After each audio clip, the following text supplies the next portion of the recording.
Diabetes হওয়ারও ১০-১২ বছর আগে আমরা বুঝতে পারবো যে তার ডায়াবেটিস হচ্ছে কিনা। একটা লোক রুগী হচ্ছে কিনা বুঝবো যদি সে রাত জাগে, সে এখন ভালো থাকলে একসময় রুগী হবে। যদি সে ব্যায়াম না করে এখন ভালো থাকলে একসময় রুগী হবে। যদি বেশি বেশি বারবার খায় সেও একসময় রুগী হবে যদি এখন ভালোও থাকে। ডায়াবেটিস হলে চোখ নষ্ট হবে, লিভার নষ্ট হবে, কিডনি নষ্ট হবে, হার্ট নষ্ট হবে, ব্রেন নষ্ট হবে, নার্ভ নষ্ট হবে, গিরা নষ্ট হবে, মাজা নষ্ট হবে, আঙ্গুল কাটা লাগবে, পা কাটা লাগবে। তো এরকম পা থেকে মাথা পর্যন্ত প্রায় সব কিছুই নষ্ট হবে এই শুধু ডায়াবেটিস হলে। তাহলে সকল রোগের জননীর নাম কি? ডায়াবেটিস। খাবার কোনটা তৈব আর কোনটা নিকৃষ্ট না বুঝি তাহলে আমাদের জন্য বিরাট বিপদ আছে। সব রোগের জন্য মানে যেগুলো লাইফস্টাইল ডিজিজ তার একটা মূল নীতি আছে। এই মূল নীতি জানলে আপনারা সবগুলো রোগ থেকে ভালো হয়ে যেতে পারবেন। আসসালামু আলাইকুম, সবাই কেমন আছেন? আলহামদুলিল্লাহ, আল্লাহর দরবারে আমরা লাখো কোটি শুকরিয়া আদায় করছি। সবাই আবারও বলি আলহামদুলিল্লাহ। মহান রাব্বুল আলামিন তিনি আমাদেরকে সৃষ্টি করেছেন, তিনি পৃথিবীতে পাঠিয়েছেন, আবার আমাদেরকে তার কাছে ফিরে যেতে হবে। এখন আমাদের একটা মহৎ উদ্দেশ্যে তিনি এই পৃথিবীতে পাঠিয়েছেন, সেটা হচ্ছে এই জমিনে আল্লাহর দ্বীন কায়েম করা বা খলিফা হিসেবে আমাদেরকে পাঠিয়েছেন। তো এই পৃথিবীর সব কিছুর দায়িত্ব আপনাদের উপরে। পৃথিবীকে সুন্দর রাখবেন নাকি পৃথিবীকে নষ্ট করবেন, বা মানুষের প্রতি মানে মানব কল্যাণে নিজেকে নিয়োজিত করা, মানুষের প্রতি, আপনাদের পরিবারের প্রতি, সমাজের প্রতি, রাষ্ট্রের প্রতি সবার কিন্তু দায়িত্ব আছে। তো দেখেন আমরা কি সেই দায়িত্ব পালন করছি? আমরা কি আল্লাহর আইন অনুযায়ী চলি? তো আল্লাহর আইন মানে এই না যে শুধু বিচার ব্যবস্থা এরকম হতে হবে, এমনকি লেনদেন, এমনকি অর্থনীতি। তো এখন কি আমাদের আল্লাহর দেওয়া অর্থনীতি চলে কিনা, আল্লাহর দেওয়া বিচার ব্যবস্থা চলে কিনা, তা আল্লাহর দেওয়া রাষ্ট্রনীতি চলে কিনা? তাহলে খাবার ক্ষেত্রে আমরা, অর্থাৎ খাওয়া দাওয়া চলাফেরা, সেক্ষেত্রে কি আমরা আল্লাহকে মানি কিনা? আমরা যেভাবে আল্লাহ খেতে বলেছে সেভাবে খাই কিনা? অর্থাৎ আমরা যে হালাল এবং তৈব শুধু খাই কিনা নাকি এর বাইরেও খাই? আমরা কি শুধু ক্ষুধা লাগলে খাই নাকি এর বাইরেও খাই? আমরা কি ক্ষুধা লাগা পর্যন্ত অপেক্ষা করি কিনা? আমরা কি 1 ভাগ খাই কিনা 3 ভাগের, নাকি আমরা বেশি খেয়ে ফেলি? আমরা কি ধরেন এই রোজা রাখি কিনা নাকি 6 বেলা খেয়েই যাচ্ছি বছরকে বছর বা 11 মাস? তাহলে এগুলো হচ্ছে আমার খাওয়া দাওয়ার একটা রুলস। তো আল্লাহ তাআলা শুধু আমাদেরকে নামাজ, রোজা, হজ, যাকাত দিয়েছেন এরকম না, এটা হলো পূর্ণাঙ্গ দিন, মানে পূর্ণাঙ্গ জীবন বিধান। মানে কোরআনটা হলো পূর্ণাঙ্গ জীবন বিধান। এই পূর্ণাঙ্গভাবে না মানলে এই কোরআনের সঠিক মর্যাদা আদায় করা যায় না। তা আমাদের এখন যে রোগগুলো হচ্ছে সেগুলোকে বলা হয় লাইফস্টাইল ডিজিজ। এই লাইফস্টাইল ডিজিজের মানে হলো যে আমাদের জীবন আচরণে, খাওয়া দাওয়া, চলাফেরা, ঘুমানো ইত্যাদি বিষয়ে যে ভুল ত্রুটিগুলো আমরা বুঝে না বুঝে, জেনে না জেনে করে থাকি, সেটার রেজাল্ট হচ্ছে এই রোগগুলো। যেমন ধরেন ডায়াবেটিস। এই ডায়াবেটিসের মূল কারণ হলো আমরা যদি এই নিকৃষ্ট খাবার বা খবিশ খাবার বা প্রসেসড, আলট্রা প্রসেসড ফুড, যেগুলো যদি আমি বেশি বেশি করে খেতে থাকি এবং আমি যদি ব্যায়াম বা কায়িক শ্রম না করি, আমরা যদি বারবার খাই কিন্তু ব্যায়াম বা কায়িক শ্রম না করি, তাহলে আমার সেলুলার ওভারলোড হওয়া শুরু হয়। তো সব রোগের জন্যে মানে যেগুলো লাইফস্টাইল ডিজিজ তার একটা মূল নীতি আছে। এই মূল নীতি জানলে আপনারা সবগুলো রোগ থেকে ভালো হয়ে যেতে পারবেন। এই জন্য আপনাদেরকে ডাকা হয়েছে আজকে এখানে, যে আপনারা আজকে এখানে এসে আমার মুখে শুনবেন সেটাই না, বাস্তব উদাহরণ যারা ভালো হয়েছে এরকম অনেকে আছে, যারা সুস্থ হয়েছে এরকম অনেকে আছে, যারা সুস্থ হয়েছে তাদের কথা শুনলেও হ্যাঁ ও পেরেছে আমিও পারবো, মানে মনের ভিতরে একটা আমাদের যে না ও যেহেতু পেরেছে আমিও পারবো। তাহলে একজন দেখলে ধরেন প্রথম যে এই ম্যারাথন রান করেছে 2 ঘন্টার নিচে, এরকম মানুষ আগে অসম্ভব মনে করত, আগে মানুষ অসম্ভব, কিন্তু একজন যখন পেরেছে তখন অনেকেই আবার পারা শুরু করে দেয়, তখন অনেকে পারা শুরু করে। যেরকম ওয়ার্ল্ড রেকর্ডগুলো যখন হয়, তো দেখবেন প্রথম যে রেকর্ডটা করেছে সে ইংলিশ চ্যানেল পাড়ি দিয়েছে, এটা ভাবছে অসম্ভব, এখন বহু লোক ইংলিশ চ্যানেল পাড়ি দিয়েছে। একসময় মনে হতো যে মাউন্ট এভারেস্টে ওঠা অসম্ভব, কিন্তু একজন উঠেছে, এরপর বহু লোক উঠেছে। হ্যাঁ, উঠতে গিয়ে অনেকে মারা গেছে, সেটা পরের কথা, কিন্তু মানুষের ভিতরে যখন এই বিশ্বাস আমরা দিতে পারি যে তোমরা ডায়াবেটিস থেকে ওষুধমুক্ত হতে পারবে, ও পেরেছে তুমিও পারবে, তখন মানুষ সেটাকে বিশ্বাস করে, এবং বিশ্বাস করে বলেই পারে। আজকে আপনি রুগী কেন? কারণ আপনাকে যে বিশ্বাস সিস্টেম, বিলিফ সিস্টেমের ভিতরে দেওয়া হয়েছে যে তুমি রুগী, এই জন্যে আমরা রুগী, আমরা বিশ্বাস করি আমরা রুগী। আমার বিলিফ সিস্টেমের ভিতর দেওয়া হয়েছে তোমার ডায়াবেটিস জীবনে ভালো হবে না, তো আমি এটা বিশ্বাস করে নিয়ে এসে আমার ভালো হবেও না। এটা এই বিলিফ সিস্টেমটাই হচ্ছে সব কিছুকে নিয়ন্ত্রণ করে। আপনার ভিতরে এই বিলিফ সিস্টেম এই জন্যে বলা হয়েছে যে তোমরা বিশ্বাস করো, ঈমান আনো, বিশ্বাস স্থাপন করো। তো বিশ্বাস স্থাপন আমার করতে হবে কি, ইবলিসের প্রতি না আল্লাহর প্রতি? তাহলে আল্লাহ কি বলেছেন, খাওয়ার নির্দেশ কি দিয়েছেন সেটা আমরা জানি। তাহলে দেখি আপনারা বুকে হাত দিয়ে বলেন কে কে এই নীতির বাইরে খাওয়া দাওয়া করেন না, যে আপনি যে খাচ্ছেন হালাল তৈবি খাচ্ছেন, আপনি ক্ষুধা লাগলে খাচ্ছেন, ক্ষুধা থাকা পর্যন্ত ওয়েট করছেন, তারপর 3 ভাগের 1 ভাগ খেয়ে আর 1 ভাগ পানি খাওয়ার 1 ভাগ ফাঁকা রাখছেন, এবং আপনি রোজাও রাখছেন। কে কে আসি যারা আমরা এর বাইরে চলি না?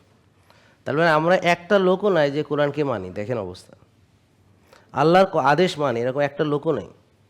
এবার দেখছেন অবস্থা, মুরব্বী কী ভাবতেছেন আপনি যে আল্লাহর আইন মানে এরকম লোক নেই? এই যে আপনারা তো সবাই এই যে সাদা পোশাকে আছেন, তা আপনারাই হচ্ছেন আমাদের যারা ইসলামের ভিতরে সবচেয়ে সেরা ফলোয়ার বলে আমরা সবাই ভাবি। আমরা তো কোট পরা, আমরা তো আর ইসলামের বাইরে মনে করেন। তো এখন আপনারা কয়জন আছেন যে হালাল তৈবের বাইরে খান না? তাহলে কোরআনের নির্দেশকে আপনারা বুঝে না বুঝে এটাকে অমান্য করছেন, কিন্তু এটাকে গুরুত্ব দিচ্ছেন না। তার একটা কনসিকুয়েন্স বা এটার একটা ভুক্তভোগী কি আমার হওয়া লাগবে না? এই যে মুরব্বী, লাগবে না?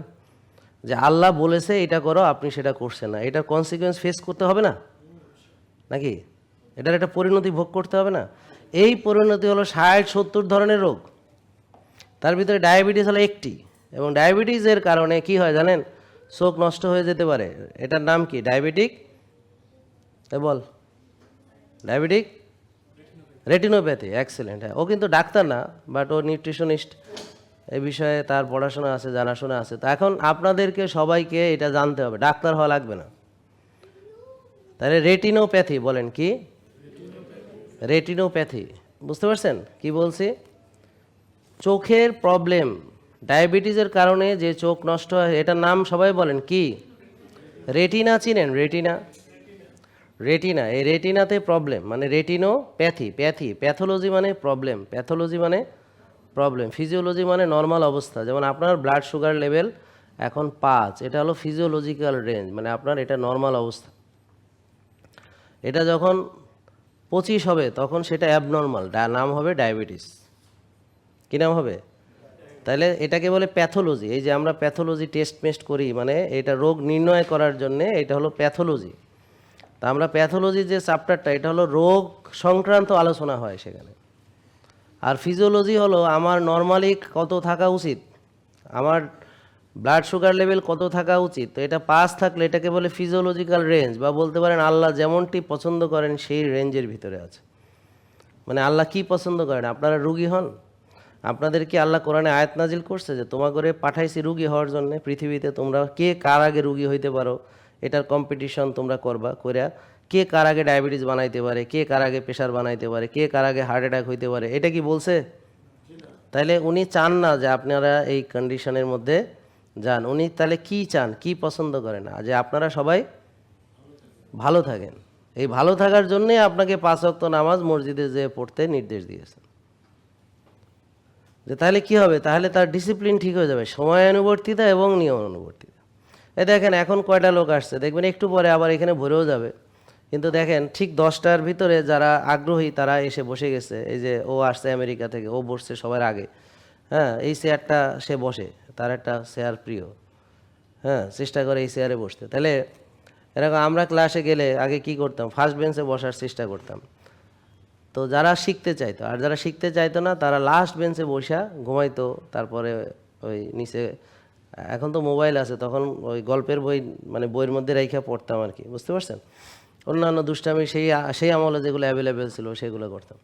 বা লেকচার ক্লাসে সবার পিছে যাইয়া শুয়া ওই বই মাথায় দিয়ে, বই আমাদের এত মোটা মোটা আর কি, হ্যাঁ, এগুলো মাথায় দিয়ে ঘুমাইতাম আর কি। তা এখানেও দেখবেন অনেকে ঘুমাবে, তারা এখানে আসছে হলো চিকিৎসা করতে। তো চিকিৎসা করার দায়িত্ব হলো ডাক্তারের, আর তার দায়িত্ব হলো রুগী হওয়া। সে রুগী হয়েছে আলহামদুলিল্লাহ, তার দায়িত্ব শেষ। এবার ডাক্তারের কাছে আইসে, সে চিকিৎসা করবে। ওর এত কিছু শোনার দরকার নেই, ওর এত কিছু জানার দরকার নেই। এখন ঘুমাবে নাক ডেকে, হ্যাঁ, তারপরে বলছে আমারে কি চিকিৎসা দেন, চিকিৎসা নিয়ে হ্যাঁ বাড়ির যাবে।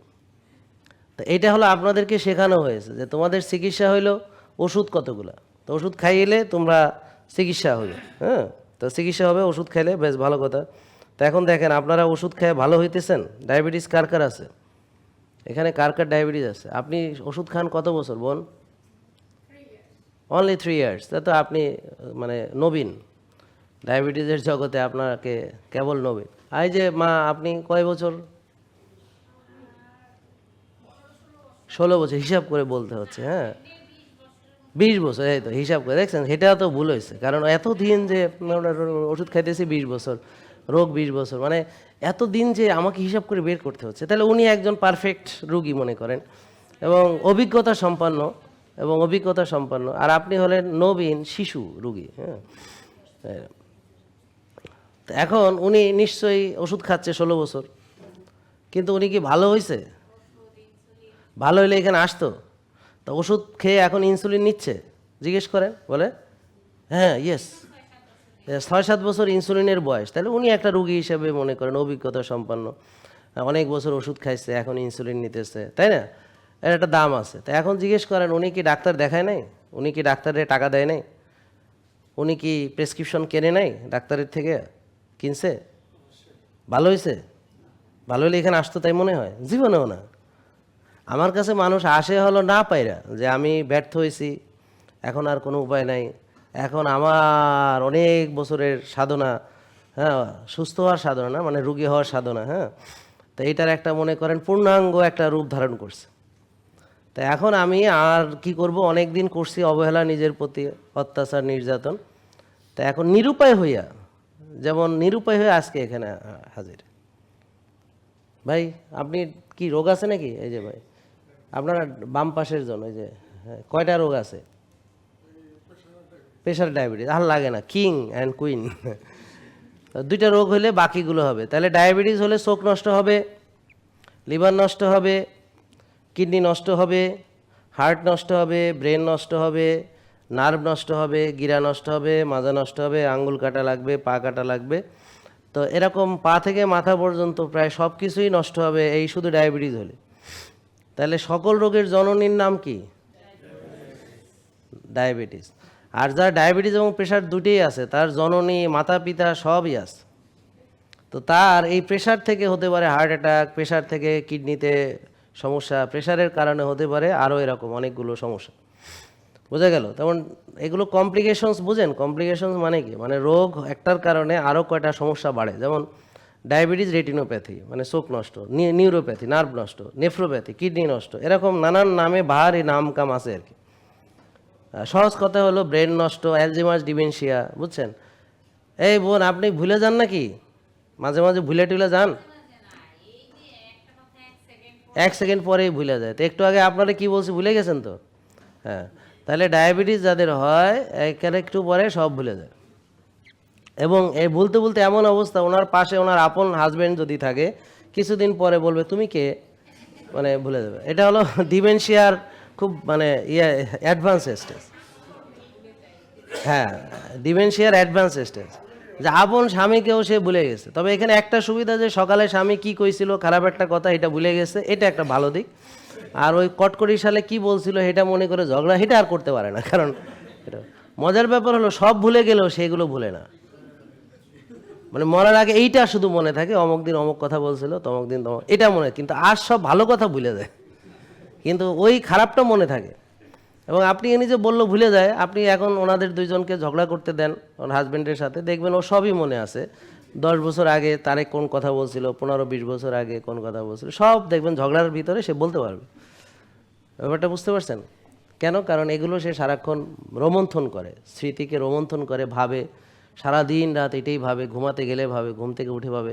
আমরা যদি খাবার, বুঝতে পারছেন, খাবার কোনটা তৈব আর কোনটা নিকৃষ্ট না বুঝি, তাহলে আমাদের জন্য বিরাট বিপদ আছে। এখন আমরা যে ভালো খাই তার প্রমাণ কি? এই যে আপনারা যে ভালো খান তার প্রমাণ কি? প্রমাণ হলো আপনারা সবাই কম বেশি রুগী, বা রুগী হওয়ার পথে আছেন, বা লাইনে আছেন। তাহলে প্রথম শয়তান ধোঁকা দিল যে তোমাদের প্রচুর খেতে হবে, কারণ প্রচুর না খেলে তোমরা কোষে ওভারলোড করতে পারবে না। এবং খাবারগুলো হতে হবে মুখরোচক, মানে যেটা খেলে মানে আরও খেতে মনে চায়, এটা হতে হবে অ্যাডিকটিভ। তাহলে আল্লাহর দেওয়া প্রকৃত খাবারে আসলে একটা গুণাবলী হলো অল্প একটু খেলে পেট ভরে। আমার এখানে রেস্টুরেন্টে অনেকেই খেয়ে বলতেছে এতটুকু খেলে পেট এত ভরে কেন? তা আমার ওই মামাতো ভাই খালাতো ভাই ওরা আসছিল, ওদিনকে ওদের খাওয়া দিলাম। তো আমার মামাতো ভাই যে সে বলে কি যে আমি ওই খাবার খাওয়ার 25 ঘন্টা পরে আরেকবার খাইছি। আমি ওদের চ্যালেঞ্জ দিয়েছিলাম যে তোমার ক্ষুধা না লাগলে খাইও না, খালি পানি খাবা, দেখবে আবার ভাল লাগতেছে। তো ও 25 ঘন্টা পরে খাইছে, মানে ওই খাবারটা তার পেটে 25 ঘন্টা তাকে এনার্জি দিছে।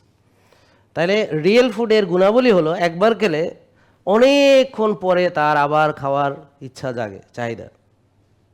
কেন? কারণ তার দরকারি প্রোটিন, ফ্যাট, কার্বোহাইড্রেট, ফাইবার, তারপর মাইক্রোনিউট্রিয়েন্টস সব কিছু সে পেয়ে যায়, ভিটামিন মিনারেল সব সে খাবার থেকে পেয়ে যায়। তো তার আর খেতে মন চায় না, আবার অনেকক্ষণ পরে ক্ষুধা লাগে, তো আবার সে খায়। তাহলে একটু খেলে হয়, বলেন একটু খেলে, মানে রিয়েল ফুড অল্প খেলে হয়। এখন রাসূল সাল্লাল্লাহু আলাইহি ওয়াসাল্লাম কি নাউজুবিল্লাহ মিথ্যা বলেছেন আমাদেরকে? তাহলে উনি বলেছেন যে এক লোকমা খাবারই তোমাদের জন্য যথেষ্ট। মানে আমরা যদি হালাল তৈব খাই তাহলে কি বলেছেন? নাকি এই ভাই আপনারা বলেন ঠিক বলছি কিনা? শীত দ্বারা সোজা রাখার জন্য এক লোকমা খাবারই মানুষের জন্য কি যথেষ্ট। এরপরও যদি সে বেশি খেতে চায় সে যেন 1 ভাগ খায়, আর 1 ভাগ পানি খায়, 1 ভাগ ফাঁকা রাখে। তা আপনারা এই আইনের বাইরে যারা যাবেন তারা কোন দিকে যাবেন? অবশ্যই আল্লাহর আদেশ, নবীর আদেশ যেগুলো অমান্য করবে সে ইবলিসের আদেশ মানে। ইবলিস বলে আমি তাদের আদেশ করি, সে আমার আদেশ মানে। বিরাট মুসল্লি, বিরাট জুব্বা আছে, এত বড় দাড়ি আছে, নামাজ পড়ে কপালে দাগ, কিন্তু আসলে সে না বুঝে ইবলিসকেই ফলো করে। তাহলে আল্লাহকে না মানা মানে কি? কাকে মানা? তাহলে যেই ব্যাপারে আল্লাহর নির্দেশনা নাই সেটা আলাদা, সেখানে আপনার স্বাধীনতা আছে। কিন্তু যেই ব্যাপারে আল্লাহ তাআলার স্পষ্ট নির্দেশনা আছে সেখানে কি অন্য কোনো কিছু করার সুযোগ আছে? কথা বলেন না কেন এখন? আছে? নাই। এটা বিশ্বাস করেন আপনারা? কিন্তু যদি আপনি সেটা করেন তাহলে সেটার কনসিকুয়েন্স ভোগ করতে হবে কিনা? এইটা হলো ডিজিজ দুনিয়ার জন্য। আখিরাতেরটা আল্লাহ ভালো বুঝবেন কারে কোথায় দিবেন, কিন্তু দুনিয়ার জন্য আপাতত আপনাদের জন্য আল্লাহ 60 থেকে 70 রকমের রোগকে এটা উনি নির্ধারণ করেছেন যে ওরা যদি এই আমার কথা না মানে তাহলে তাদের জন্য আমি 60-70টা রোগ উপহার দিলাম, আর তাদেরকে কঠিন আযাবের সুসংবাদ দিয়ে রাখো। এটা কোরআনে বলা হয়েছে যে তাদেরকে কঠিন আযাবের সুসংবাদ দাও। মানে আল্লাহ এখানে স্যাটায়ার করেছেন, যেহেতু আমরা কোরআন নিয়ে স্যাটায়ার করছি যে কোরআনে আছে আমি কই আরেকটা, হাদিসে আছে এটা আমি মানি আরেকটা।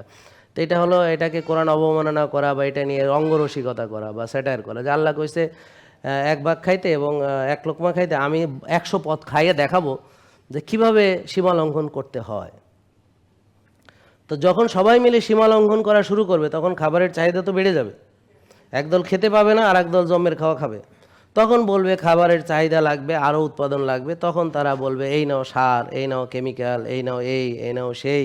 তারা এবার কল্যাণের হাত বাড়ায় দিবে, কল্যাণ নিয়ে আপনার সামনে হাজির হবে। ইবলিস যেমন কল্যাণ নিয়ে হাজির হয় সবসময়, কিন্তু তার ভিতরে থাকে উদ্দেশ্য হলো অকল্যাণ, কিন্তু সে কল্যাণের বেশে হাজির হয়। আপনাদেরও এখন মন মানসিকতা এমন হয়ে গেছে যে আপনিও এটাকে কল্যাণই ভাবতেছেন, যে না খাদ্যের অভাব দেশে অবশ্যই। তো আমরা যদি সবাই ওইভাবে খাইতাম অল্প একটু, তাহলে কি অভাব হইতো? তা এখন আমরা কি ওইভাবে খাই? আর ওইভাবে খেয়ে কি আমাদের এতগুলো রোগ হয়েছে? আমি এত মোটা তাজা হয়েছি? সুস্থ থাকার জন্য কি করতে হবে?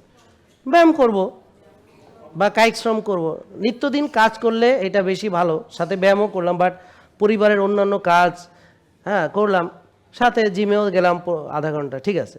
কিন্তু আমি 3-4টা লোক রাখবো কাজের, আর ওদিকে আমি ভালো ট্রেনার রাখবো, ভালো জিমে যাব, ওখানে একটা মানে আবার গাড়িতে অনেকক্ষণ ধরে আসবো, আবার যাব, পথে আসতে যাইতে 1 ঘন্টা বা 2 ঘন্টা, জিমে যায় ওখানে, মানে আর এদিকে ঘরের কাম আরেকজন করব। মানে মহিলাদের মেন্টালিটিটা আপনি বুঝতে পারছেন? এটা হলো আমাদের একটা কমন মেন্টালিটি। তারা ব্যায়াম করবে, সিদ্ধান্ত নিচ্ছে দৌড়াবে, তো তারে একটা রানিং মেশিন কিনে দেওয়াই লাগবে। জামারি ধরছে মানে হেরা হলো করবো না আসলে, কিন্তু কিনতে হবে, ব্যাপারটা বুঝছেন। তারপরে 2.5 লাখ 3 লাখ টাকা দিয়ে একটা রানিং মেশিন কিনছে, তো প্রথম তো উঠা তো কে কার আগে উঠবো, বুঝছেন, কম্পিটিশন। তারপরে উঠছে, হাইটা মাজা গিরা ব্যথা হয়েছে, বুঝছেন, গাটা ব্যথা হয়ে গেছে, জীবনে তো আটে নাই।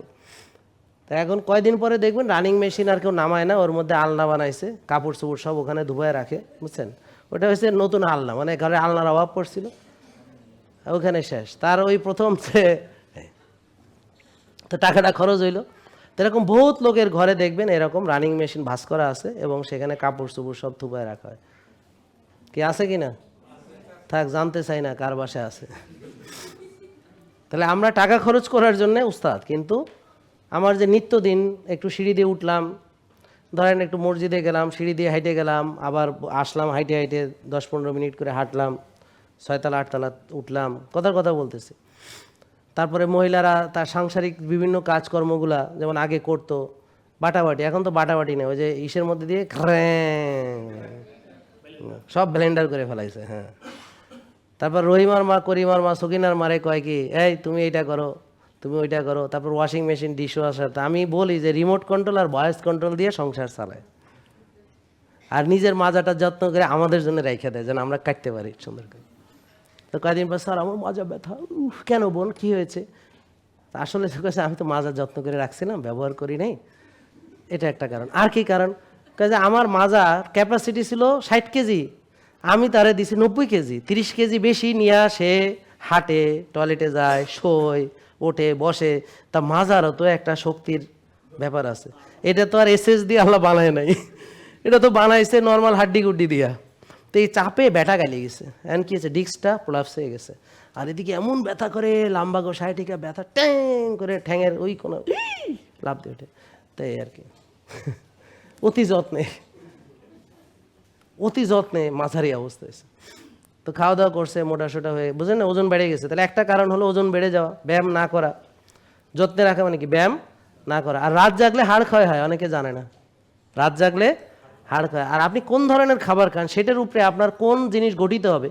তা আমরা যে খাবার খাই এতে চর্বি ছাড়া আর কিছুই গঠিত হয় না সঠিকভাবে, মাংসপেশিও ভালো গঠিত হয় না, হাড্ডি তো হয়ই না। আর উপরন্তু টেনশনে ক্ষয় হয়, ব্যায়াম না করলে ক্ষয় হয়, মানে ব্যবহার না করলে কি হবে, মরিচা পড়ে। তো অস্টিও আর্থ্রাইটিস মানে কি, জং পড়ছে। অস্টিওপোরোসিস মানে কি, হাড় ক্ষয় হয়েছে, বুঝছেন, মাজা ঘুরায় না। তা মোবিলিটি একটা জিনিস, যে কোনো জিনিস না ঘুরাইলে কী হবে, এটা তো জং পড়ে যাবে। দরজা না খুললে কী হবে, কবজায় জং পড়ে যাবে। তাই বুঝতে পারছেন? এখন একটা লোক রুগী হচ্ছে কিনা বুঝবো যদি সে রাত জাগে, সে এখন ভালো থাকলে একসময় রুগী হবে। যদি সে ব্যায়াম না করে, এখন ভালো থাকলে একসময় রুগী হবে। যদি বেশি বেশি বারবার খায়, সেও একসময় রুগী হবে যদি এখন ভালোও থাকে। এবং তার যে রিপোর্টগুলো আমরা দেখব যে তার হোমায়ার কত, যদি হোমায়ার বেশি থাকে তাহলে অলরেডি সে এই সেলুলার ওভারলোড শুরু হয়ে গেছে, এখন সে রুগী না, বাট সে 10-15 বছরের ভিতরে অনেকগুলো রোগের রুগী হবে। তাহলে এটা হলো ডায়াবেটিস হওয়ারও 10-12 বছর আগে আমরা বুঝতে পারবো যে তার ডায়াবেটিস হচ্ছে কিনা ভিতরে ভিতরে, বোঝা গেল এটা? তাহলে নাই কার কার ডায়াবেটিস, হাত তোলেন। আপনার হোমায়ার 1-এ রাখেন, যদি 1 থাকে তাহলে আমি মেনে নিব আপনার ডায়াবেটিস নাই, হচ্ছেও না। বোন বুঝছেন, আপনার হোমায়ার কত দেখতে হবে। স্বামীকে আনছেন কিন্তু 2 জন পরীক্ষা করাবেন এবং 2 জন আর্লি ঘুমাবেন, 2 জন ভোরে উঠবেন। ভাই আপনার কি ব্যবসা করেন নাকি সার্ভিস করেন? তো আপনি একটু আর্লি আসার চেষ্টা করবেন, ঠিক আছে, আর্লি ঘুমানোর চেষ্টা করবেন। তাহলে হোমায়ার 1-এ রাখতে হবে, কাছাকাছি আর কি। 1 মানে 1 হবে না তো, হয়তো 1.5 হবে, 1.7 হবে। তাহলে আমাদের টার্গেট হচ্ছে 2-এর নিচে নামাতে হবে, খেয়াল করছেন? তাহলে নামানোর জন্য কি করতে হবে, কোষ খালি করতে হবে। কোষ খালি করার জন্য কি করতে হবে, রোজা রেখে ব্যায়াম করে কোষ খালি করতে হবে। তার আগে ইনসুলিন কমাতে হবে। ইনসুলিন যদি বেশি থাকে আপনি কোষ খালি করতে পারবেন না সহজে, বুঝছেন? ইনসুলিন কমানোর জন্য কি করতে হবে, ভাত, রুটি, ফল, দুধ, চিনি জাতীয় খাবার, প্রসেসড, আল্ট্রা প্রসেসড ফুড, ডুবো তেলে ভাজা, কালা ভুনা, পেঁয়াজু, বেগুনি, স্যান্ডউইচ, বার্গার ইত্যাদি যেগুলো আছে, এই খাবারগুলো থেকে সাময়িক বিরতি থাকতে হবে। বলে স্যার সাময়িক বিরতি মানে আবার খাবো না? হ্যাঁ, রুগী হইতে হলে তো আবার খাইতে হবে। কি আশ্চর্য! হ্যাঁ, রুগী হইতে হলে আবার খাইতে হবে। এখন আপাতত সুস্থ হয়ে দেখেন কেমন লাগে। জেকে লাইফস্টাইল, ওষুধ মুক্ত সুস্থ জীবন।